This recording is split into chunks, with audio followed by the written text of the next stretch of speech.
হ্যাঁ, আমি রিমান্ডে 10 দিন ছিলাম। আপনারা জানেন 3টা বছর আমি যাই না, ঘরের নাম শোনেন, ওই রকম জায়গায় ছিলাম।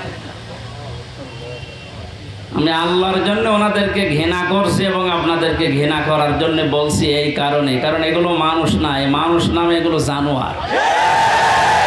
আপনি শুধু নাম শুনেই মনে করেন যে আয়না ঘর মানে চারিদিকে আয়না দেওয়া আছে। এটা কত বড় ভয়ঙ্কর! মানবতার সাথে আমরা মানবতা বিরোধী অপরাধের বিচার করলাম। এই ঘরের সাথে যারা জড়িত A to Z প্রত্যেকটা মানবতা বিরোধী অপরাধের শামিল। এদের বিচার এখনই করা দরকার। আজকে একজন ওর সাথে জড়িত যে সর্বোচ্চ পর্যায়ে, তাদের ভেতরে একজন ধরা পড়েছে অলরেডি। আমরা বিচার চাই, ওর কোনো বিচার নেই। 8-10 বছর, 12 বছর, 14 বছর একটা মাটির নিচের ঘরে, এদিকে 1.5 হাত, এদিকে 1.5 হাত। আপনি কি মনে করেন জিন্দা কবর ওইটা?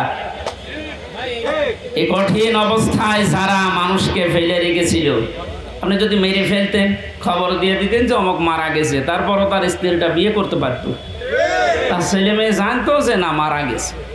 আপনি ব্যারিস্টার আমান আজমি, কি বলে, ব্রিগেডিয়ার জেনারেল ব্যারিস্টার আরমান, ওনার স্ত্রীর কাছে আপনি কি জবাব দেবেন বলেন তো? 8-10 বছর তার স্বামী থাকার পরও না থাকার স্বামী, সে জানেই না যে বেঁচে আছে কিনা। আজকে একটা ছবি ফেসবুকে সব পাশাপাশি ওনারা বসে আছে, দেখলাম, আমার কান্না চলে এসেছে যে মানুষ, এরপরও কিছু মানুষ জালেমদের পক্ষে এখনো পর্যন্ত সাফাই গাচ্ছে।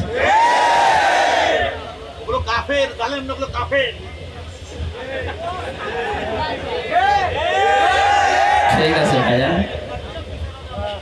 এ দেখেন আমার হাতে কোরআন শরীফ, সত্য কথা বলছি, আল্লাহর কসম। আমি যে কষ্ট পেয়েছি 3 বছর, আমার কষ্টের কথা আমি আল্লাহর জন্য মাফ করে দিয়েছি, কিন্তু ওনারা যা করেছে ওটা মাফ পাওয়ার মতো না।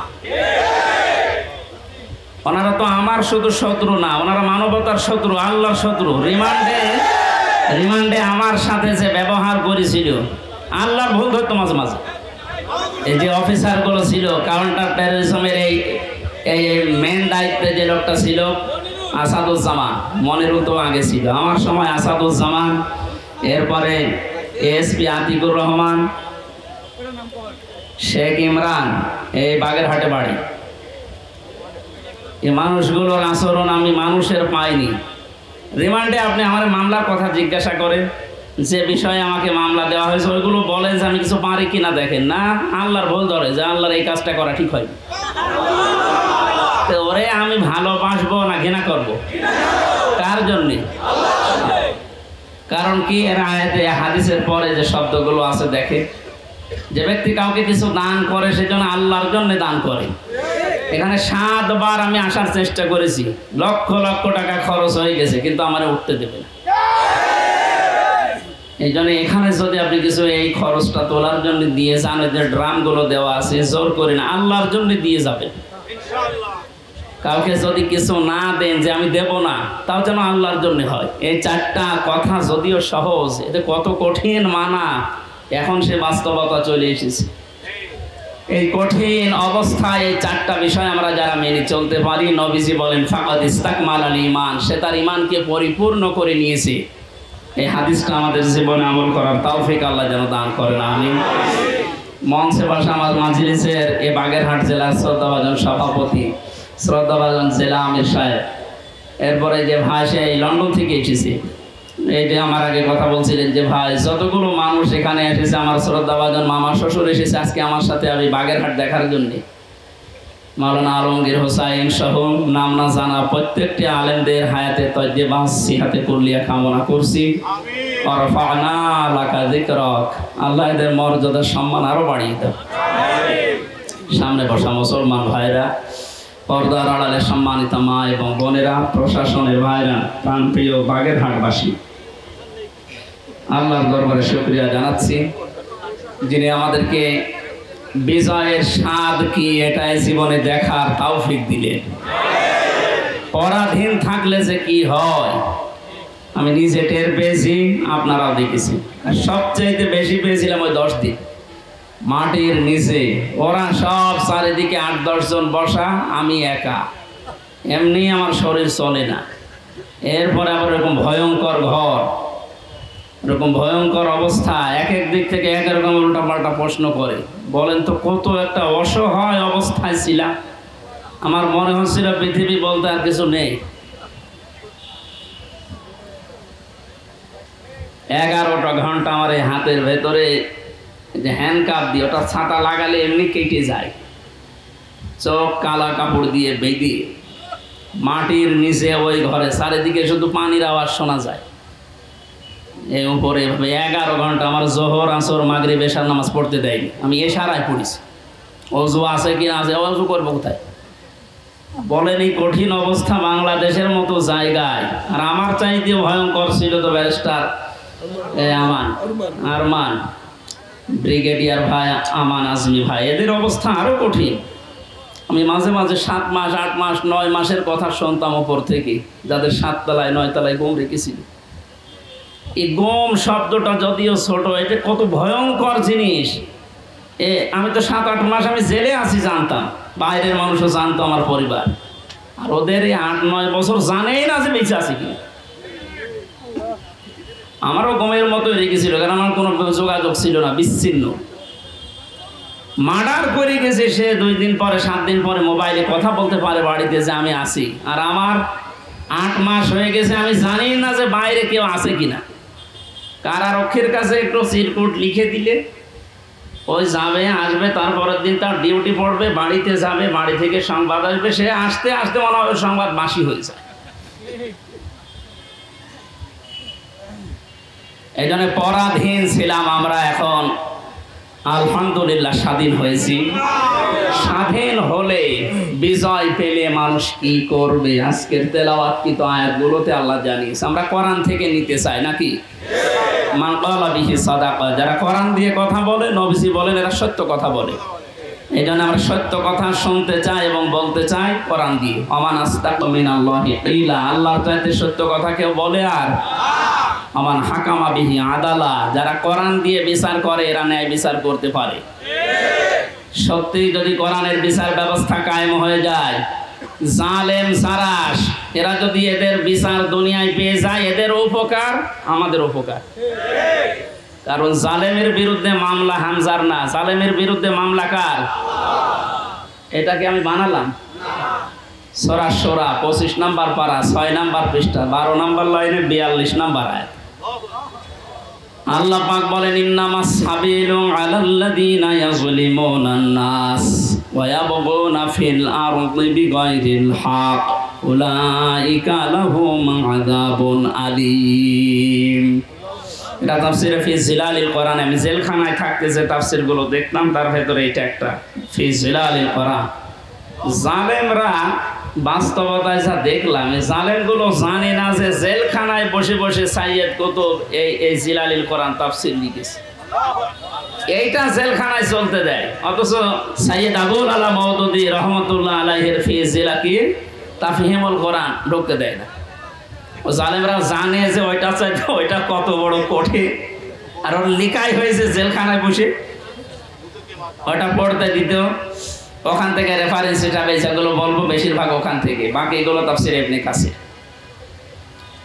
আল্লাহ পাক বলেন কিয়ামতের ময়দানে আমি আল্লাহ নিজে মামলা দায়ের করব, আমি নিজে কেস করব, নিজে অভিযোগ দায়ের করব তাদের বিরুদ্ধে যারা মানুষ হয়ে মানুষের উপরে অত্যাচার চালিয়েছে। ইয়াজলিমুনা নাস, আল্লাহ ইয়াজলিমুনা এটা মোজারে দিয়েছেন, বর্তমান ভবিষ্যৎ, প্রেজেন্ট ফিউচার। নাস দিয়েছেন আল্লাহ, ইয়াজলিমুনাল মুসলিমুনা দেয়নি। মানুষ হয়ে যারা মানুষের জুলুম উপরে জুলুম করে, তাদের অধিকার নষ্ট করছে, করবে, তারা মামলার আসামি হামজা না আল্লাহ? বাংলাদেশে এই 15 বছরে আপনি যা করেছেন মানবতার সাথে, আপনি শুধু হামজার একা মামলার আসামি না, কিয়ামতে আপনি 15 কোটি মানুষের এবং আল্লাহর মামলার আসামি। আল্লাহর মামলার আসামিদেরকে আমরা এই মুক্ত স্বাধীন দেশে আর দেখতে চাই? কোনো দরকার নেই। শয়তান যেমন আল্লাহর গজব প্রাপ্ত, এগুলো আল্লাহর গজব প্রাপ্ত। শয়তান একজনের সাথে দোস্তি করেছিল, সারাদিন বন্ধুত্ব করার পরে সন্ধ্যাবেলা শয়তান ওটা ডাক দিয়ে বলছে, বন্ধু সারাদিন তো তোমার সাথে চললাম ফিরলাম খেলাম, আমি এখন আর থাকতে চাই না, আমি গেলাম। কেন? আমি তোমার সাথে থাকতে ভয় পাই। আমার সাথে থাকতে ভয় পাও, সারাদিন তো ছিলে, কে তুমি? আমার পরিচয় তো ওইভাবে আগে নাওনি, আমি হচ্ছে ইবলিশ, সুরত ধরে এসেছিলাম। ও তখন আশ্চর্য হয়ে বলে যে আপনি দূর হয়ে চলে যাবেন আমার কাছ থেকে, আপনার পরিচয় পেলে তো আমি দূর হতাম। না, আমি যেতে চাই এই কারণে, কারণ আমি আল্লাহর একটা বিধান মানি নাই। এ কারণে আল্লাহ আমারে একটা সেজদা না মানার কারণে পৃথিবীতে পাঠিয়েছে, তাও লানত দিয়ে। আমার নাম মারদুদ, আমার নাম রাজিম, কত রকমের নাম আমার উপরে দিয়ে আল্লাহ আমারে বিদায় দিয়েছে। আর আজকে 17টা সেজদা ফরজ ছিল তোমার প্রতি, একটা সেজদাও দেও না। আল্লাহ রাগ করে তোমার উপরে যে গজব নাজিল করবে, ও গজবে আমি শয়তানও পড়ে যাব। ও আল্লাহর একটা বিধান লঙ্ঘন, সেজদা, এটা লঙ্ঘন করে যদি ভয় পায়, এই 15 বছরে আপনি 500 বিধানের একটাও মানেন নাই, আরো মানুষকে মানতে দেন নাই। এর গায়ে যদি জিন লাগে নিয়ে আসবে এর মা বাবা আমার কাছে, সূরা নাস আর ফালাক, এমনকি আয়াতুল কুরসি পড়ে ফু দিলে চলে যাবে, এটা আমাদের বিশ্বাস। এবং যাই, আর আমার তো মনে হচ্ছে এই ঘটনাটা বলার পর শয়তান আল্লাহর একটা মাত্র বিধান সেজদা দেওয়া লাগবে এটা মানে নাই, কিন্তু আল্লাহর বিধানের এগেনস্টে নতুন করে কোনো বিধান শয়তান বানায়নি। কথা বুঝতেছে? আল্লাহর বিধানও মানে না, এতটুকুই শেষ। এগেনস্টে নতুন করে কোনো বিধান বানিয়ে মানবো এরকম কিছু শয়তান করেনি। তো আল্লাহর এই পৃথিবীতে ক্ষমতা পেয়ে আল্লাহর যে বান্দা নিজে আল্লাহর বিধান মানে না এবং আল্লাহর বিধানের বাইরে নতুন করে বিধান বানিয়ে আল্লাহর বান্দাদেরকে মানতে বাধ্য করে, এটা শয়তানের চাইতে বড়। জিন শয়তান ধরলে তো নাস ফালাক আর ইখলাস পড়লে চলে যাবে, আর ওরে পুরা কোরআন শরীফ তেলাওয়াত করে ফু দিলেও যাবে না। সুতরাং এরকম এত বড় শয়তান আমরা আর দেখতে চাই না। মুক্ত যখন হয়েছে আলহামদুলিল্লাহ, কোরআন কি জানিয়েছে বিজয়ের পরে আমরা ওইগুলো এখন শুনবো। আমার কথার অর্থ বোঝেন আপনি? সুতরাং যারা আল্লাহর মামলার আসামি, ছোটখাটো বিষয় এটা না, অনেক ভারী কথা। আপনি আল্লাহর মামলার আসামি হয়ে গেছেন, কিয়ামতে আপনি উকিল পাবেন কোথায়? দুনিয়ার দিকে নাকিয়ে টের পাচ্ছেন। 10 দিন আগে যার কথায় হাইকোর্ট, জজ কোর্ট, সুপ্রিম কোর্ট, প্রত্যেকটা কোর্ট ওঠা বসা করতো, এখন তার পক্ষে একজন আইনজীবী দাঁড়াবে, কেউ রাজি না। তার দলের লোক নেই। লক্ষ লক্ষ মানুষ এই পৃথিবীতে তার ভক্ত ছিল, সন্তান। এখন একটা বিচারপতি দাঁড়াবে, একটা উকিল দাঁড়াবে তার পক্ষ নিয়ে, কেউ রাজি নামে জালেমের পক্ষে। এখন ডিম খেতে খেতে মরছে, ডিমটা মুখ দিয়ে খেলিতে হয়, কত জায়গা দিয়ে ডিম খাচ্ছে। ওই জায়গাতে যখন আলেমদেরকে মাজায় দড়ি দিয়ে ছাগলের মতো তুলতেন, আমার মতো মানুষ, আপনি জানেন না হামজা কি? ও নিজেও বলতো রিমান্ডে, আপনি কিছু করেন না আমি জানি, কিছু জানেন তো আমার হাতে এই যে এটা বেঁধে দিলেন, এই তো যথেষ্ট, আমি কি পালিয়ে যাব? পায়ে দিয়েছে ডান্ডা বেড়ি, মাজায় দিয়েছে দড়ি, মনে হচ্ছে ছাগল টেনে নিয়ে যাচ্ছে।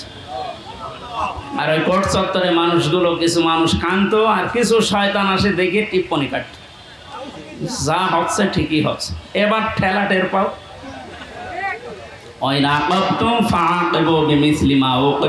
যতটুকু আপনার উপরে করা হয়েছে অতটুকু আপনি করেন, ওর চাইতে বেশি না। অতটুকু করলেও আপনি এই 15 বছর দুনিয়ায় বেঁচেও থাকতে পারবেন না। যা করেছেন যদি অতটুকু আল্লাহর ভাষায় আমরা করতে চাই, সত্যি আপনি পারবেন না। এদেশের বহু মেধাবী সন্তানেরা এই কোটার বিরুদ্ধে এমনি আন্দোলন করে না। বিশেষ করে এই 17 বছরের বাস্তবতা আমার জীবনে আমি যতটুকু দেখেছি, আপনি তাকান তো, অনার্স মাস্টার্স করার পরে বিশ্ববিদ্যালয়ে ফার্স্ট ক্লাস ফার্স্ট হওয়ার পরেও নেবে না, দলীয় পরিচয় পেছনে বিএনপি করে, শিবির করে, এই ট্যাগ দিয়ে। আরে ওইগুলো না দেখে আমার মেধা আছে কিনা ওইটা দেখ। কত বড় জুলুমের শিকার বানিয়ে রেখেছিলেন এই ছাত্র জনতাকে বলেন। আল্লাহ এমনি এমনি নাড়া দেয়নি। কোরআনের পাখি সেই 15-16 বছর আগে একবার বলেছিল যে একটু 12 কোটি জনতা নাড়া দেবে, গাছের গোড়া ধরে দিল্লি গিয়ে পড়বা মামু বাড়ি, ঠিক তাই। খাপ বাপের খাপ মমতাজের বাপ মিলে গেছে। খালি আমরা তো কিছু করি না, খালি হাতে তাহলে একটু নাড়া দিয়েছি, তাও সবাই না, খালি ছাত্ররা। আর একেবারে জায়গা মতো যে পড়িস। শ্বশুর বাড়ি আমাদের তো মামার বাড়ি।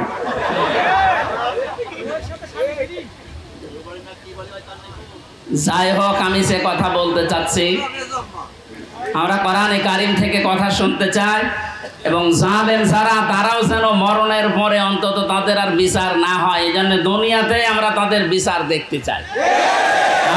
আপনারা আমাদেরকে শত্রু ভাববেন, আমরা আপনাদের বন্ধু, কারণ দুনিয়ায় উপকার করে দিচ্ছি। এই বিচার না হলে আপনি মনে করছেন মাপ পেয়ে যাবেন, কখনো না। আল্লাহর কাছে যা করেছিলেন ওনাকে বলেন, উনি ইচ্ছা করলে মাফ করে দিতে পারে। কিন্তু হামজার সাথে ব্যারিস্টার আরমানের সাথে যা করলেন, এইটা আমরা যতক্ষণ মাফ না করবো আপনি মাফ পাবেন না। কারণ আপনি আমাকে আর আরমানকে শুধু কাঁদিয়েছেন তা না, আমার স্ত্রীকে কাঁদিয়েছেন, আমার মেয়েকে কাঁদিয়েছেন।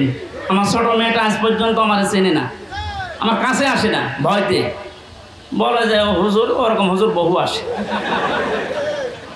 কারণ সে 8-9 মাস ওরা রেখে গিয়েছিলাম, 3 বছর পর, ওরা এখন 4 বছর বয়স, ও জানবে কি করি। সুতরাং আপনি শুধু আমার একা ক্ষতি করেননি, আমার মা বাবার ক্ষতি করেছেন, আমার স্ত্রীর ক্ষতি করেছেন, আমার সন্তানের ক্ষতি করেছেন, আমার সংসারটা নষ্ট করে দিয়েছেন। সব কিছু এরকম হামজা একা, লক্ষ লক্ষ মানুষ এই দেশে আমার মতো ভিকটিম। আপনি মাপ পাবেন কয়জনের? 1 জন 2 জন 5 জন মাপ, কয়জন মাফ করতে পারে বলেন? এই লোকটাকে যদি আপনি মেরে ফেলেন তাহলে ওনার বিচার কি? ওনারও মেরে ফেলা লাগবে। ওনাকে যদি আমি মেরে ফেলি, আমার একটা বিচার এই যে আমাকে যদি মেরে ফেলেন তাহলে বিচার শেষ। কথা বোঝেন আমার? আর একটা সিস্টেম আছে, হ্যাঁ, ওনার স্ত্রী, ওনার মা বাবা, সন্তান আদি যারা, ওরা যদি মাফ করে দেয় টাকা পয়সা নিয়ে, জরিমানা নিয়ে, তাহলে মাফ হবে। তাছাড়া আর কোনো সুরত নেই। ওই 10 বছর 15 বছর 18 বছর 30 বছর জেল দিয়ে ওই লোকটা শুধু জেল খাটাই হবে, তার উপর আবার আরেকটা জুলুম হয়ে যায়। কিন্তু ওনাকে মাপ পাওয়ার জন্য কোরআনে কারিমে হাদিসে যে 2টা বিষয় আমরা পাই। 1 নম্বরে ওনারে মাপ পাওয়ার জন্য ওনারে মেরে ফেলা লাগবে। এক কথা বলে না কেন? 2 নম্বরে শুধু মেরে ফেলা না, ওনার আত্মীয় স্বজন যদি টাকা পয়সা নিয়ে দিয়ে বলে যা মাফ করে দিলাম, ঠিক আছে। তাছাড়া মাপ পাওয়ার আর কোনো লাইন আছে? লাইন আছে? তো ওনার জীবন কয়টা? উনি আমাকে মেরেছে, আমি ওনাকে মেরে ফেললাম, শেষ হয়ে গেল। কিন্তু ওই লোকটা যদি 500 মানুষ 2700 ছাত্র হত্যা করার কারণ হয়, ওকে 2700 বার মারা লাগবে। পরে 2700 বার মারা যাবে? এমনি মরে গেছে, এমনি মরে যাচ্ছে। যে 2700 বার মারা যাবে কোন কায়দায়? একবার মরলেই তো শেষ। 2699 বার এখনো মারা লাগবে। তো আমি মারবো কি করে? কারণ এতগুলো মানুষ এই কয়েকদিনে আমার সামনে 14 জন মারা গেছে কুষ্কে, আমার সামনে। আমি মরণের পর 5 তারিখে যেদিন স্বাধীন হয়ে যায়, 6 তারিখে সকালবেলায় প্রত্যেকের বাড়িতে আমার যা সমর্থ ছিল, এমনিতে আমিও মুসলিম, যতটুকু পেরেছি 2 মাস চলার মতো তাদেরকে দিয়ে এসেছি। নেন, হাসপাতালে গিয়েছিলাম দেখতে, এক একজনের যে অবস্থা, এই জায়গায় গুলি লাগিয়ে, এই জায়গায় বন্দুক লাগিয়ে দিয়েছে, এই জায়গায় লাগিয়ে দিয়েছে, লজ্জাস্থান নষ্ট হয়ে গেছে। এরকম বহু মানুষ হাসপাতালে কাতরাচ্ছে এখন, শুধু কুষ্টিয়া, বাকি জেলাগুলো তো আমি তো জানি না এখন সব খবর। আর এই 8-9 দিন ছিলাম তো বাইরে, এই জন্য সব খবর জানিও না। সুতরাং আমাকে যদি আপনি একজন মারার জন্য মেরে ফেলতেন, আমার তো বিচার হয়ে যেত। আমি তো কারণ হয়ে দাঁড়িয়েছি 2700 মানুষ মারার, আমাকে তো 2700 বার মারা লাগবে। এই জন্য এই বিচার এখন আর দুনিয়ায় নেই। এই বিচার করার জন্য আল্লাহ আখিরাত বানিয়েছে। 2700 বার আপনাকে মারবে, আপনার লজ্জার স্থান নষ্ট করে দেবে। এই জন্য বলছি, জালেম যারা আছেন এখনো ফিরে এসে সে সমস্ত মানুষের উপরে জুলুম করেছিলেন, ওনাদের কাছে যান, ওনারা যদি কিছু করতে পারে। তাছাড়া আল্লাহ জানিয়েছেন যে আমি মাফ করব না, কারণ এটা আমি দায়িত্ব ছেড়ে দিয়েছি যাদের উপরে জুলুম করেছিল তাদের উপর। এখন তাদেরকে বলেন, ওনারা যদি মন থেকে কিছু করে, তাছাড়া আপনি দুনিয়াও ধ্বংস করেছেন, আপনার আখিরাতও ধ্বংস হয়ে যাবে। আল্লাহ তুমি আমাদেরকে জালেম হওয়া থেকে রক্ষা করো। এই শব্দটা শুনতে যদিও সহজ মনে হচ্ছে, জালেম, এটা কত বড় নিকৃষ্ট আল্লাহর কাছে। কারণ জালেমদেরকে আল্লাহ বারবার কোরআনে জানিয়েছেন, আল্লাহু লা ইয়াহদিল কওমাজ জালিমিন, জালেমদের আমি পথ দেখাই না, হেদায়েত দেই না। আমরা যদি অনেকে বলো হুজুর আমাদের কেন্দ্রীয় আমির বারবার দোয়া করে, তো দোয়া করে করবো কি? জালেমদের তো হেদায়েত হবে না, জালেমদের কোনো হেদায়েত নেই। আর জালেমকে ক্ষমা করে দেওয়ার অর্থ হচ্ছে মাজলুমের উপর অবিচার করা। আপনি কোনো দিন ব্যারিস্টার আজমের ব্যারিস্টার আরমানের স্ত্রীর কাছে মাপ পাওয়ার কথা না, সে মানুষ ছিল আপনার মতোই। এরপরও বলছে আপনারা চেষ্টা করেন, যদি মাপ পান, না পাইলে বুঝবেন আপনার দুনিয়া আখিরাত ধ্বংস হয়ে গেছে। আল্লাহ তুমি আমাদেরকে মাফ করো, বলেন আমিন। কোরআনের বিচার যতদিন পর্যন্ত কায়েম না হচ্ছে, বসে থাকার, থেমে থাকার আমাদের কোনো সুযোগ নেই। যে যেখান থেকে আসি আমরা চেষ্টা চালাবো, চর্ম চোখে দেশে দেখতে চাই আল্লাহর কোরআন দিয়ে বাংলাদেশটা চলছে। কারণ আমরা তো দেখলাম যে বাবা চালালে কেমন লাগে, চাচা চালালে কেমন লাগে, স্বামী চালালে কেমন লাগে, বউ ভাবি সবাই চালিয়েছে, সবই দেখলাম যে কেমন লাগছে। একটা জিনিস এখন দেখতে বাকি আছে, যে কোরআন দিয়ে, আল্লাহর কোরআন দিয়ে রাষ্ট্র চালালে কেমন লাগে, এটা দেখতে বাকি আছে না?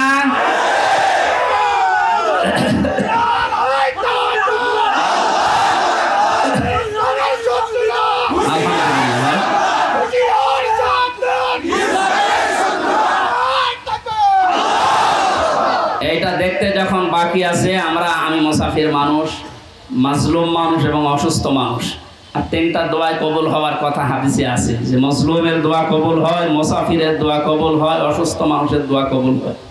সবাইকে নিয়ে মাগরিবের আগে আমি দোয়া করবো ইনশাআল্লাহ। সূরা নসরের তাফসীরটা করার পর আল্লাহ যেন চর্ম চোখে অন্তত এইটা দেখে যাওয়ার তৌফিক দেয় যে আমাদের এই দেশটা কোরআন দিয়ে চলছে। কি যে শান্তি পাবে প্রত্যেক ধর্মের মানুষেরা, আমি বলে বোঝাতে পারবো না, আপনি পাবেন ইনশাআল্লাহ। আমাদের আমার হাকামা বিহি আদালত, যেহেতু নবীজি জানিয়েছেন কোরআন দিয়ে বিচার ফায়সালা করলে ন্যায় বিচার পাওয়া যায়। ন্যায় বিচার কি? শুধু নাম শুনে ন্যায় বিচার পেয়েছি 17 বছর আমরা। আমার এক ঠনকো মূল্য চুরি মামলা দিয়েছিল, আমার মামলা খুব কঠিন না, মূল্য চুরি করলে যা হয় ওই রকম একটা। সেই মামলা আমার 30-32 বার হাইকোর্টে ওঠে, সিএম কোর্ট, জজ কোর্ট, হাইকোর্ট, তিনবার হিসাব করে দেখেন 30 থেকে 33 বার উঠেছে, না হবে না। আর এদিকে প্রতিদিন আপনি টিভির সামনে বসে বলি ছড়ান যে আমার ন্যায় বিচার কায়েম করছে। এই ন্যায় বিচারের নমুনা যা করেছেন বিচার ব্যবস্থায়, যাদেরকে বসিয়েছেন প্রত্যেকটা অবিচার করেছে।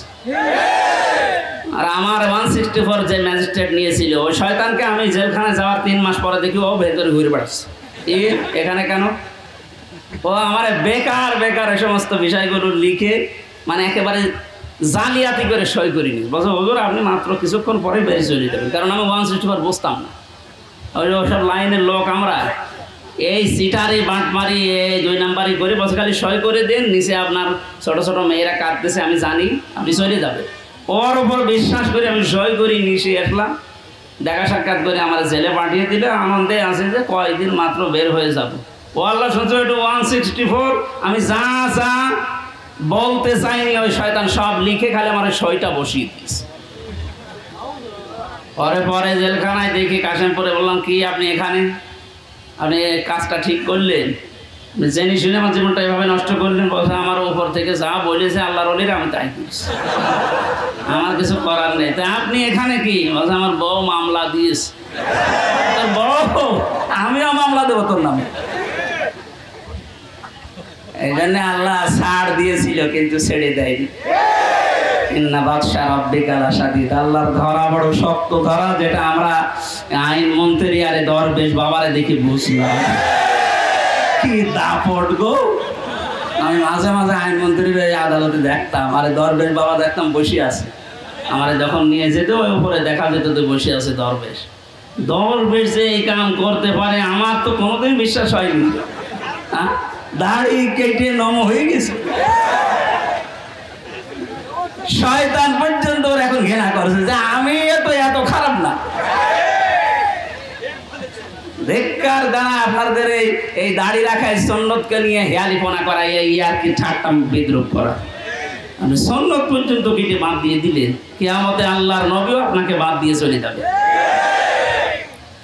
আল্লাহ তুমি আবার বলছে মানুষগুলো যদি, আমি আবার বলছি ভুল আর অন্যায় করা এটা কিন্তু এক না। ভুল মানুষ করতে পারে, কিন্তু জেনে শুনে অন্যায় করে ভুল বলে চালিয়ে দেবেন, যেটা এখন চালানো হচ্ছে।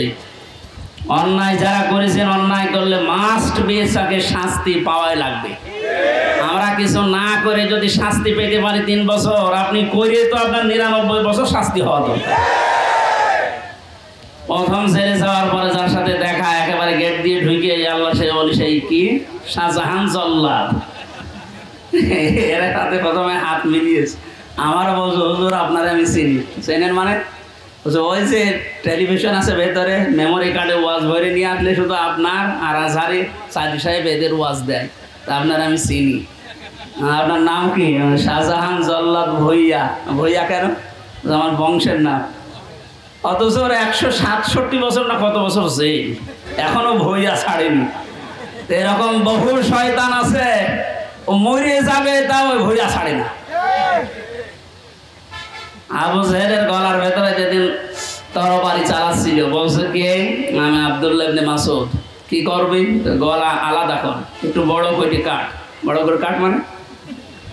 বলে হ্যাঁ একটু বড় করে কাট, মানুষ যেন আমার মাথা দেখে বোঝে যে এটা নেতার মাথা। আমার মনে হয় এর মতো এখনো পর্যন্ত অনেক শয়তান, সব শেষ হয়ে গেছে, এরপরও বৃদ্ধি কমছে না। বিভিন্ন জায়গা থেকে ভিডিও বার্তা দিয়ে মানুষকে শুধু উত্তেজিত করছে, আর কোনো লাভ হবে না ইনশাআল্লাহ।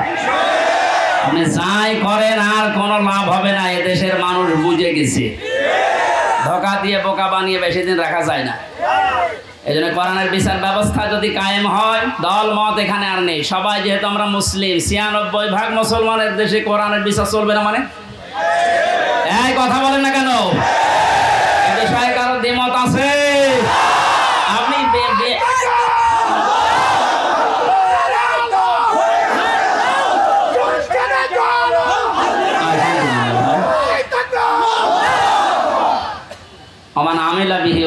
যারা কোরআন দিয়ে আমল করবে, কিয়ামতে আল্লাহ নিজে তাদেরকে পুরস্কার দান করবে।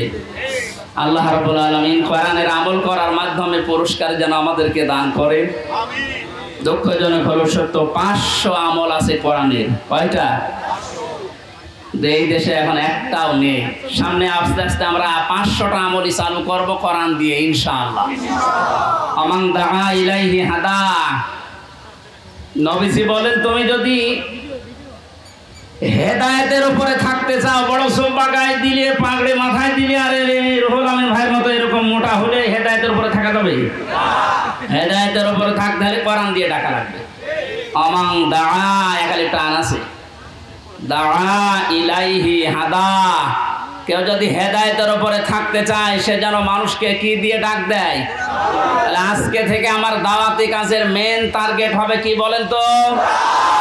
নবীজিকে পর্যন্ত আল্লাহ আদেশ দিয়েছেন, ইয়া আইয়ুহার রাসূল বাল্লিগ মা উনজিলা ইলাইকা মির রাব্বিক।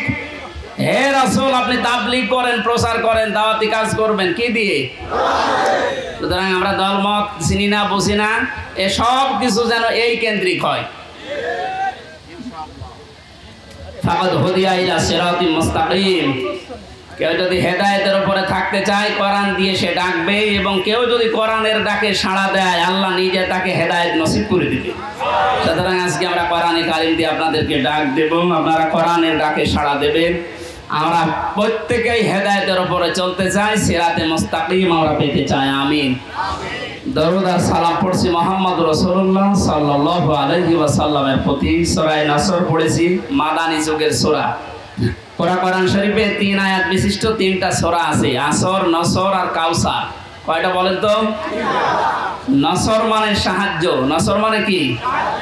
আর নাসর মানে ঈগল। নুন সাদ র, নাসর মানে সাহায্য। নুন সিন র, নাসর মানে ঈগল পাখি। এজন্য এখানে যারা তেলাওয়াত করেন এই সূরাটা নামাজে একটু মুখ গোল করে পড়বেন। আল্লাহ পাক বলেন, ইযা জা নাসরুল্লাহি ওয়াল ফাত। যখন আল্লাহর সাহায্য আসবে তখন আপনি বিজয় দেখতে পাবেন। যদি আপনি ইজা জা নাসরুল্লাহি ওয়াল ফাত বলেন সিন দিয়ে, যখন ঈগল পাখি আসবে তখন বিজয় পাবেন। পুরা মানে উল্টিয়ে যাচ্ছে। এজন্য একটু খেয়াল করে শব্দগুলো উচ্চারণ করবেন। যেহেতু এটা মাদ্রাসা আপনারা বানিয়েছেন এলাকার মানুষেরা, আপনাদের একটা সুন্দর অন্তত ব্যবস্থা আছে। এই মসজিদ মাদ্রাসা দিয়ে শুধু ছাত্র ছাত্রী না, এখানে বয়স্ক শিক্ষা চালু করে যারা পড়তে পারেন না তাদেরকেও নিয়ে আসেন, 2-3টা একটা ব্যাচ করে দিন। আমার গ্রামের বাড়ি কুষ্টিয়ার হালসা। আমি একবার যেয়ে দেখি মানুষ নামাজে একেবারেই নেই। গ্রামে তো যেতামও কম। মহসিন সাহেবকে বললাম মানুষজন বলতে মানুষ নামাজ পড়ে না। নামাজ পড়ে না এটা এদের দোষ নাই, দোষ আমার। কারণ নামাজ যে কি এটা এরা জানে না, আর নামাজের ভেতরে যে আসলে কি পাওয়া যায় এটা তো এরা বোঝে না। দেখেন আমি ওই ব্যবস্থাটা করে দেই, তখন আর এই 2 জন 5 জন না, কমপক্ষে এই মসজিদে 500 মানুষ, ধরে 400 মানুষ চলে আসবে। 2 জন উস্তাদ রেখেছিলাম, নিজের টাকা যা আসতো সব দিয়ে বললাম যে আপনারা পড়েন। মাগরিবের পর থেকে বাবার বয়সী লোক যারা কাজ কাম নেই, সারাদিন মাঠে ঘাটে কাটে, বললাম পড়েন, কিচ্ছু দেওয়া লাগবে না, সব খরচ আমার, আপনার শুধু কোরআনটা শেখে। ওলা 2-3 মাস যাবার পরে দেখি মসজিদের চেহারা পাল্টিয়ে গেছে। কিন্তু মাঝখান থেকে তো আমার জীবনে একটা কালো মেঘ নেমে আসলো। ওই গেলাম, ধরে নিয়ে গেল 3 বছর, এই যে বন্ধ হয়ে আছে, এখনো চালু করতে পারি নাই, আবার সামনে করবো ইনশাল্লাহ। আমি দেখেছিলাম মাত্র 2-2.5 মাসের ব্যবধানে কত মানুষ এই যে নামাজে, তখন তাদেরকে পিটিয়েও আপনি দূর করতে পারবেন না। সুতরাং এখানে মাদ্রাসা মসজিদ বানিয়েছে বয়স্কদের জন্য, মাগরিব থেকে এশা থেকে আরো রাত 9টা-10টা পর্যন্ত কোরআন কেন্দ্রিক আসেন সবাই, দলমত নির্বিশেষে। তখন আপনাকে কোরআনে কারিম নিজেই হেদায়েত দিয়ে পথ দেখিয়ে দেবে। এই জন্য তেলাওয়াত শুদ্ধ করা দরকার। এখানে বহু মানুষকে আমি দেখি, একটু বলেন তো ভাই, 7টা আয়াত পড়ে সূরা ফাতিহার 7টায় ভুল পড়ে, অথচ 10 বছর নামাজ পড়ছে না। এটা তেলাওয়াত শুদ্ধ করা দরকার। আল্লাহ পাক জানিয়েছেন ইদা জা নাসরুল্লাহি ওয়াল ফাত, যখন আসবে আল্লাহর সাহায্য তখন আপনি বিজয় দেখতে পাবেন। এতদিন পর্যন্ত আমরা আল্লাহর সাহায্য কি এটা পাইনি, এজন্য বিজয়ও পাইনি। বদরের ময়দানে বিশ্বনবী মাত্র 80 জন মানুষ নিয়ে গিয়েছিলেন না 313 জন, আর ওদের ছিল 1000 এর উপরে। আল্লাহর পক্ষ থেকে আল্লাহ সাহায্য পাঠিয়েছিলেন, এই জন্যে মহান আল্লাহ ওই সময় তাদেরকে বিজয় কি দেখিয়েছিলেন। আবু জেহেলের মতো এত বড় লিডারকে আল্লাহ ওই দিন দুনিয়া থেকে লাঞ্ছিত অবস্থায় বিদায় দিয়েছেন। যুগে যুগে শুধু বদরের ময়দান না, কিয়ামত পর্যন্ত এরকম বদরের ময়দান কায়েম হতে থাকবে। বড় বড় কাফের যারা, বড় বড় মুশরিক যারা, আল্লাহ দ্রোহী যারা, তাদেরকে আল্লাহ বিদায় করবেন যদি আল্লাহর সাহায্য এসে থাকে। আমাদের দেশেও কম ছিল না, বহু মানুষকে আমরা দেখেছিলাম অহংকারে পা মাটিতে পড়তো না। আল্লাহ রাব্বুল আলামিন এই মানুষগুলোকে বিদায় করে দিয়ে তার সাহায্য পাঠিয়ে এটা বিজয় আমাদেরকে যে দেখালেন, বিজয় পাওয়ার পরে যে দৃশ্যটা এটা এখন আবহমান জারি আছে, যেটা আমি আমার চোখে দেখতে পাচ্ছি আয়াত অনুযায়ী। দেখেন তো মেলে কিনা।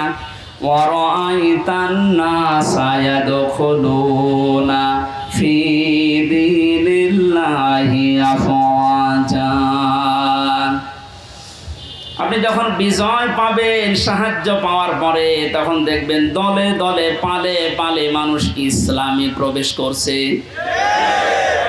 বাংলাদেশের এই 64 জেলার দিকে তাকালে, শুধু ইন্টারনেটের দিকে একটু চোখ বোলান, দেখেনি আয়াতটা এখন কার্যকর হওয়া অলরেডি শুরু হয়ে গেছে। ইসলামপন্থী মানুষ, বিশেষ করে যারা একামতে দিনের দায়িত্ব পালন করে, যারা মন থেকে কাজ করে, তাদের যে অ্যাক্টিভিটিসগুলো, তাদের যে কাজকর্মগুলো, তাদের যে ইখলাস আমরা দেখতে পাচ্ছি। দাওয়াতও দেওয়া লাগছে না, তাদের ইখলাস দেখে, শুধু কাজ দেখে এখন মানুষ ইসলামে প্রবেশ করে অলরেডি ফেলছে। আমার তো মনে হচ্ছে আয়াতটা আল্লাহ আমাদেরকে অলরেডি দেখাবে। সূরা কাসাস থেকে একটা আয়াত কালকে আমি পড়ছিলাম, ونريد أن نمن على الذين استضعفوا في الأرض ونجعلهم أئمة ونجعلهم الوارثين। ওই কিচ্ছা কাহিনী না, একেবারে বাস্তব যেটা ঘটবে বা ঘটতেছে ওইটা আপনি কোরআন থেকে শোনেন। আল্লাহ পাক বলেন ওই জামানায় হযরতে মুসা আলাইহিস সালামের যে দলটা ছিল তিনি সেই দলের লিডার ছিলেন। ফেরাউন বহু দলে বিভক্ত করে মানুষদেরকে দুর্বল করে রেখেছিল। শুধু একটা দলকে সে টার্গেট বেশি নিয়েছিল, সেটা মুসা নবীর দল। আমার আল্লাহ নিজের পক্ষ থেকে জানালেন আমি আল্লাহ কিন্তু ইচ্ছা আলাদা করেছিলাম। আমার আল্লাহর ইচ্ছা ছিল এইটা যে দুনিয়ার ময়দানে আমি মুসা নবীকে এই জামানায় এই জাতির নেতৃত্বে বসাবো এবং জমিনের ওয়ারিশ উত্তরাধিকারী তাদেরকে বানিয়ে দেব। আমি তাই করেছিলাম। ইয়াটা এখন বাস্তব আমার মনে হচ্ছে, আমার চোখে ভাসতেছে। আল্লাহ তুমি সূরা কাসসের 5 নম্বর আয়াতটা আমাদেরকে দেখাও। স্বৈরাচার নব্য ফেরাউন এই পৃথিবীতে বহু দল ছিল এদেশে, সব দলকে টার্গেট না করে শুধুমাত্র কোরআনে কারিম এই পৃথিবীতে যেন বিদায় নেয়, কোরআনের লোকগুলো যেন এই দুনিয়াতে আসতে না পারে, এই কাজ করার জন্য যারা চেষ্টা চালিয়েছিল আল্লাহ তাদেরকেই যেন জাতির ইমাম আজ দিনের পর দিন বানিয়ে দিচ্ছে, তাদেরকে ওয়ারিশ বানাচ্ছে, জমিনের উত্তরাধিকারী বানিয়ে দিচ্ছে। আমরা আবার দোয়া করছি আল্লাহ তুমি আয়াতটা আমাদেরকে সর্বচোখে দেখাও। অনুরিদু আন্না মুন্না আলাল্লাযীনা ইসতুযিফু ফিল আরদ ইলা আখির আয়াত। আমাদের আজকের মাহফিলের প্রধান অতিথি মনে হয় আসতেছেন।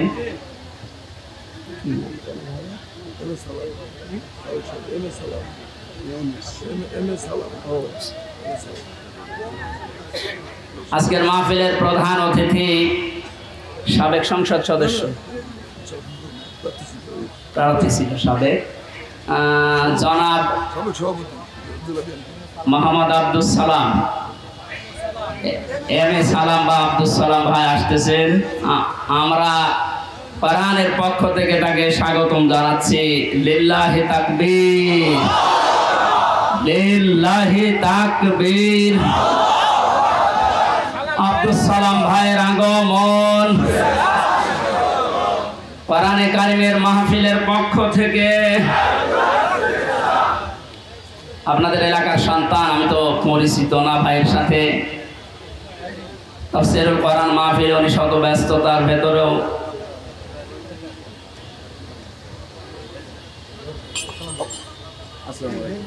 স্বাধীন বাংলাদেশের যে স্বাদ এখন আমরা পাচ্ছি সেই দেশে উনি এসেছে, আলহামদুলিল্লাহ। সালাম ভাই পরে একটু পরে কথা বলবেন ইনশাআল্লাহ, আমরা আয়াতটা শেষ করিনি। আপনারা আছেন তো? পারিবারিক জীবন নিয়ে যে বইটা আমি লিখেছিলাম, ওই বইটা আমি নিয়ে এসেছি। ওইটা আপনারা যাবার সময় গেটে আছে আমার গাড়িতে, ওই ডানের গেটে নিয়ে যাবে, কাজে লাগবে স্ত্রীদের জন্য। আমি ওইদিকে যাচ্ছি না, ওটা লিখেছিলাম জেলখানার দৃশ্যগুলো দেখে। আজকে আমাদের মাহফিলে যিনি এসেছেন প্রধান অতিথি হিসাবে জনাব এম এ সালাম ভাই, উনি আর কিছুক্ষণ পরে আপনাদের সামনে দোয়া নেবেন, কথা বলবেন। আমরা আয়াতটা শেষ করি যেহেতু তাফসীরুল কোরআন মাহফিলে। অরাইতান নাসা ইয়াদখুলুনা ফি দীনিল্লাহ। একটু আওয়াজ কম করা লাগবে ভাই, একটু আওয়াজ কম করেন, কয়েক মিনিট আমি আয়াতটা শেষ করি, কথা বলা যাবে না। একটু পরে কোরআনের আয়াতের দিকে তাকালে আমি যেটা দেখতে পাই, ইয়াদখুলুনা এটা মোজারে, বর্তমান ভবিষ্যৎ, প্রেজেন্ট ফিউচার। ফি দীনিল্লাহ, আল্লাহর দিনের ভেতরে। বলেন তো দিন কার? আল্লাহ। দিন কি আমির হামজার, এম এ সালামের? কার? দিন আল্লাহর। বলেন দিন কার?